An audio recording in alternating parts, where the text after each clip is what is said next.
Sa bundok ng Sierra Madre kami payapang nanatili. Tahimik kaming lumayo at sinanay ang aming mga sarili.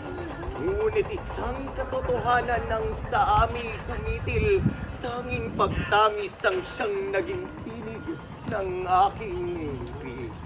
Gumising kayo mga kapatid kong dumagat, bagamat batid kong nag-uumapaw ang luha nating tulad ng dagat. Dahil paparating ng delubyo'y sa atin nanunudyo, ngunit anong panaman natin sa bangis nilang naninibugyo? Sa totohanan ng lipunan ay tinatabog tayo sa binagmulan. Sila'y gumagamit ng dahas upang tayo'y ligumin at ubusin. Pinagmumukha nila tayong masama sa sistema ng ating lipunan. Ganun na ba ang talaga? Tingin nyo sa amin. Malaking pinsala ang iniwan niyo sa aming tahanan.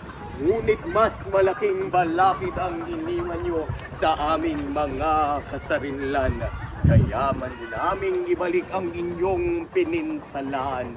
Ngunit ang mga sarili namin hindi madaling pagilapin sa kawalan.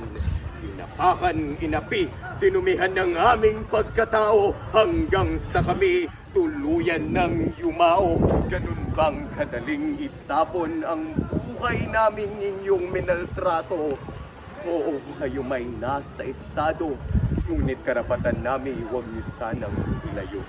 Nakakatawa mang isipin, ngunit tayo lang din naghihilahan tungo sa sarili nating mga libing. Kami ay tatayo para sa mga